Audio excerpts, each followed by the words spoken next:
I have since found out that he has done a lot of things in relationship to the world of the values in relationship to singing, music, and his business, private business, is doing marketing in relation to doing videos for nonprofits or whoever. He likes to sing, and he sings with love, and he's had just so many of wonderful things that he has done. He's produced 3 sight children's music. We have them. He had a video which is free that he brought some copies. It's out by a video that he did of the mobile medical hospital in Prasantaniliam, and he brought some of those for free. He's also done a book, I Am Love, with a DVD, a CD inside. And then there is a DVD also. They're separate. We have, in honor of his arrival, we have what we'd call a special Christmas sale year after. Not really. The book is $10. This is $5. And as you know, we're not here to sell books. We have come to share love. That's what First Sunday is all about. I am very happy that he came, and I'm very happy to have him have some fun. As he said today, we're going to have fun at First Sunday, and having been with him a few hours already, it has been fun. Bob Becker, welcome, wherever you are. As always.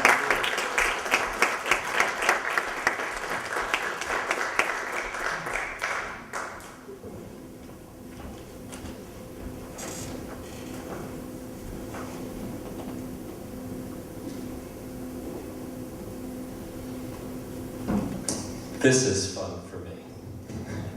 I spoke to my wife this morning, and I said, I said, what's the temperature like? She said, I think you know, back in Connecticut. And I didn't dare say, well, you know, it's probably going to be in the 60s today. But she said, I'm really glad that you're there with Bob. I'm really glad that you're having a good time. And I know that the divine has a great sense of humor because he made me. And I was telling Bob Azani that I must have been 9 years old. I was watching Walt Disney, and there was a Goofy cartoon on.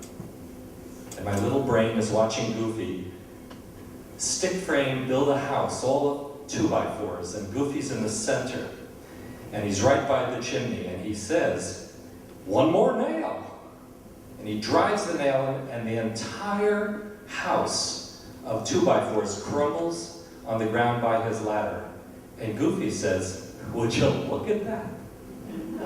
And I think in my little 9-year-old brain, I said, his world crumbles at his feet, and he says, would you look at that, with a laugh?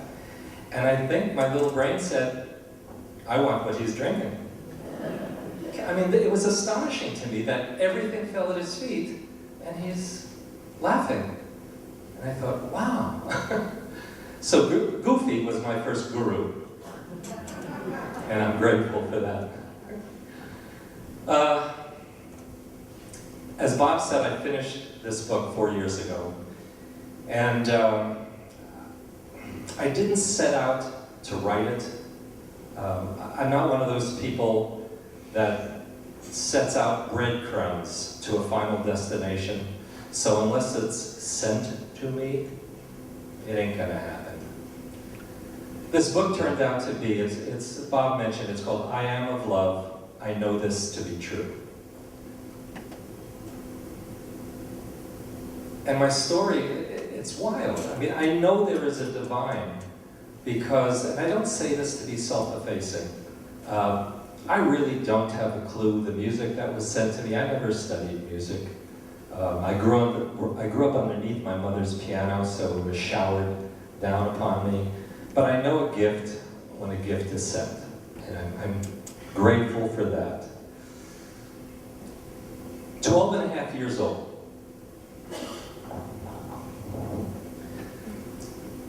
I was born Jewish, but that doesn't mean I understand anything about Jewish. I'm 12 and a half years old, living in Brooklyn, New York, and my father says, "You may need to have a bar mitzvah." And I say, "What's that?" And he says, "Well, you have to learn this whole Hebrew prayer, like a half hour long, and memorize it." And I'm thinking, now you tell me? Really? So he hires a sacred singer called a cantor in our little Bronx apartment. And I have, 4.5 months to go to learn this whole other language. So this cantor shows up. I'm guessing he's a man in his late 40s, early 50s. I'm 12 and a half years old. We're sitting at the kitchen table, and he's here, I'm here, and he looks at me and he says, "You have no time to understand what I'm going to teach you. So what I want you to do is to imitate me, and I encourage you afterwards to delve into your religion. Understand that. I encourage you." And then he closed his eyes, and his shoulders came down, and what issued forth was this exquisite, passionate voice. And I remember being 12 and a half years old, and chills ran through my body, and my jaw dropped, and I thought, wow, what is that? And like with Goofy, I said, I want that. I want to feel that way, but I didn't understand it. So he sang, and he said, "Just follow me." He was a patient, loving man, and I followed him. And I had my bar mitzvah, and I guess I was a good parent, because the audience in the church, in the temple, I should say, it's a good thing they didn't ask for an encore. But it was important to me. I didn't understand what I was saying, but my spirit was set on fire. And for the next 5 years, I did everything I could to try to recapture that. There's a thing called a cappella, where in the cities, kids grow up singing on the street corners. You try to get into a subway station because there's a great echo. You go in, if you live in an apartment house like I did most of my childhood, in the hallways, in the vestibule, there was a great echo. So there was something very sacred. What wasn't so sacred was the cheap wine we had at 14 and 15 years old to get us in the mood to create the sacred. But we did, and we sang. And it wasn't enough. I enjoyed it. I loved the camaraderie of my friends. But it wasn't what that cantor, what that guy had. He was so passionate, and it was like the song of the gypsy. It was just so deep and so rich and so plaintive. So I spent years trying to recapture that. As a youth, I read Sid Hother, and something made sense there. Something spoke to my soul. And I thought, okay, this is sounding right. Reincarnation, higher power, this is sounding right. I had no religious training. And you have to understand, the only time I went to a temple was for my bar mitzvah. I later got hired by Trinity Church on Broadway and Wall Street to manage a coffee house for them. General Episcopal Seminary, the first Episcopal seminary in the country, hired me at 19 to write experimental sacred music. Now that's experimental. They had no idea. And I remember showing up, this poor guy, he was the head of music for the Episcopal Seminary. And we finally got together and we traded. He gave me a lovely apartment in Chelsea to write this music. So we show up the first time, and he says, okay, now you worked at Trinity Church. He said, so where did you learn, the sacred music? And I said, I didn't. He said, okay. He said, so where's your formal training in this kind of music? I said, I don't have any. I said, maybe I should have told you this. I'm a Jew from Brooklyn and I don't know anything about Jew. And he went, oh God, this is going to be experimental. So what I'm telling you is, to this day, and it's not something I'm proud or ashamed of, but I am exquisitely ignorant of all religions. I just don't know. When I first heard of Satya Sai Baba, I'm a skeptic. Don't forget, I'm from Brooklyn, so you can't sell me a bridge. I'm watching you. I'm looking for the hook. If one were to go to Vegas, I'd be watching for the sleight of hand. So I met a fellow I played basketball with every Sunday. I must have been, just thinking now, maybe 25, 26 years old.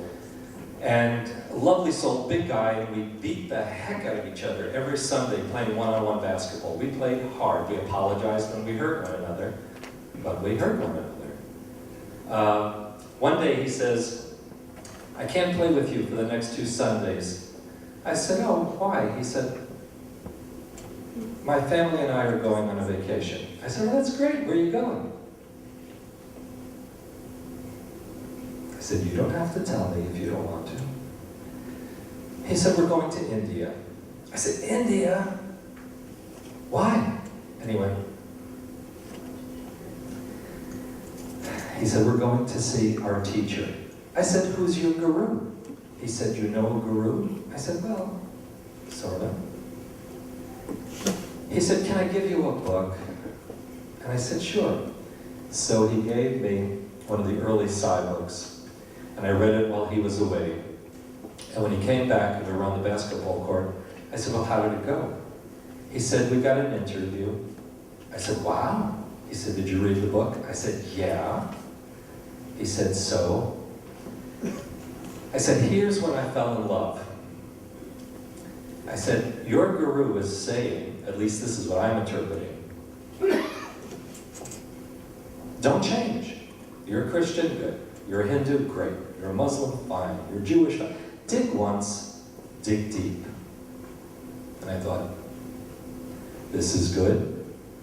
The next thing he said is, you're not a beggar, don't raise money in my name. You want to contribute to the schools, to the hospitals, you contribute. You don't beg for me.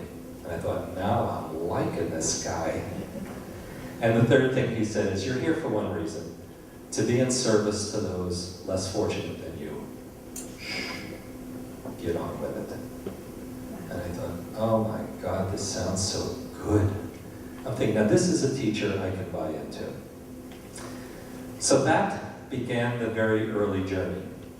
I asked Swami, before I ever went to India, which was, I made my first trip a little over 30 years ago. No, I'm sorry. I fell in love with Swami over 30 years ago. I made my first trip 13 years ago. I'm going to play you this song. I said, Swami, if you can hear me, can you send me a song that talks about that which unites us rather than that which divides us? Overnight delivery. Love it. Song shows up. I play it for my wife. She goes, it's great, it's great. She said, now listen, Bob, you're leaving for India on Sunday. I want you to be home Saturday because I know you. You're going to run in the door, pack for a trip that you're going to be away for 2 weeks on. You're going to throw things in a suitcase, and you're going to be a blur out the door, and I'm going to feel like, where did he go? So be with me Saturday. Be present to what you need to do. I said, fine. Saturday morning, we're sitting, we're having coffee, knock at the door at 9:30. My wife says, who did you invite over? I said, I didn't invite anyone. She goes, Bob, please, please be present. So I go to the door, there are 2 handsome, more mature people there, and I turn around and I said, I think it's Jehovah's Witnesses. And she said, Bob, I said, I didn't invite them, but I'll just tell them that I promised to be with you. And she's going, God, what is it with these men? I go to the door and I say hi, and I say, hi, can we speak to you? I said, listen, and I wanted to just establish who they're talking to. I said, I'm going to India tomorrow to be with my teacher, but I promised my wife I'm going to be present, so I'll speak to you outside for a moment. And they said, okay, let me go outside. And they said, do you believe that the end of the world is coming? And they showed me some articles, all pasted together, showing disaster after disaster. And I said, well, yeah, ever since the beginning, it's cyclical. And they said, well, can we quote you a verse from the Bible? And I said, yes, but I promised my wife. They said, yes. And it was the equivalent of, the end is coming and, the evil will be destroyed. And they said, won't that be wonderful? And I said, I'm really into the wonderful coming. I'm not so much into the destroying. And then I didn't say this to be curt. I said, can I sing you a verse that our Lord sent me? And they looked at me scared and they said, yeah.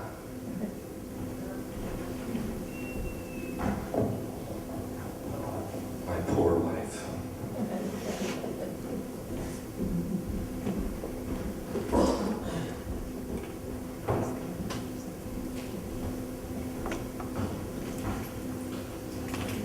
It's called Only One Love.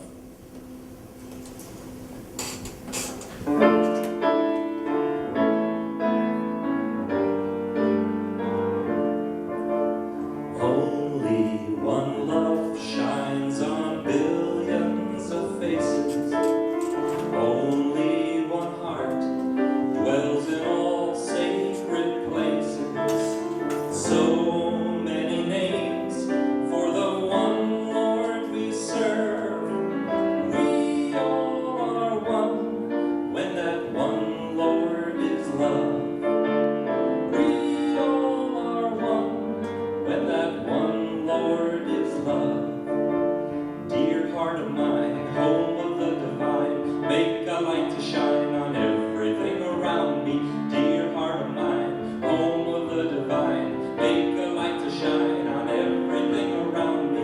Om Shirdi Sai, Jai Satya Sai, Om Prema Sai, Baba how I love you. Om Shirdi Sai, Jai Satya Sai, Om Prema Sai, Baba how I love you. Only one heart dwells in all sacred places. Only one heart dwells in all sacred places. So many names for the one Lord we serve. But we all are one when that one Lord is love. We all are one when that one Lord is love. We all are one when that one Lord is love.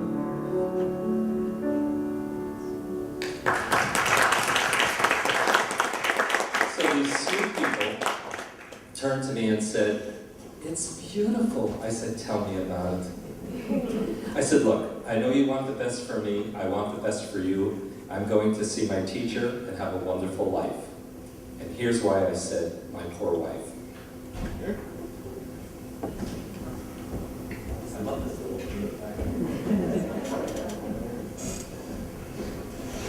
So I get back inside.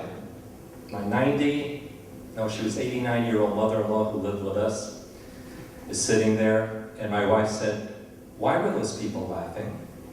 I said, I didn't hear them laughing. She said, yeah, Bob, they were laughing. She said, Bob, let me just explain to you what just happened. I said, okay. She said, you sang them a song, you were charming, you're going to India, they're coming back tomorrow, and I didn't invite them. Right. I said, well, they're lovely. She said, right.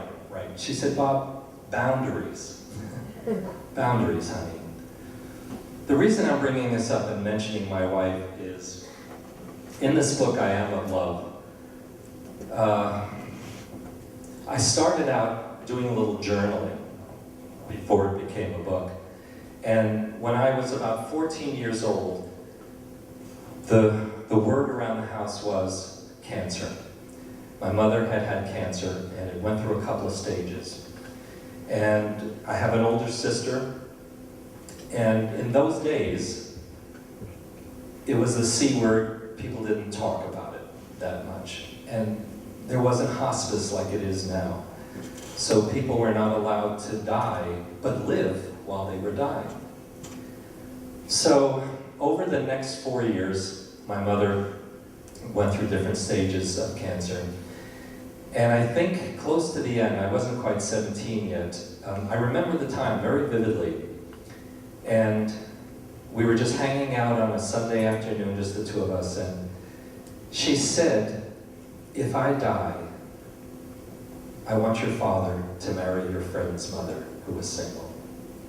And I looked at her and I said, why are you talking about dying? And tears came to her eyes. And she said, I'm just saying. Well, within a year she died. And I think what happened is, looking back, she looked around the room. She saw my older sister as someone who hadn't matured. She saw my father going through what was to be a bankruptcy in his own business. And I think she looked around for Goofy. Who could she tell this to who wouldn't free fall through sorrow? So she picked the goofy little boy. And I think what she was saying is, without saying it, I need you to be standing when the others can't. She didn't say it, but that's what she meant. So she died. I was up there. I was taking care of everything. My father was going through his two things. He was losing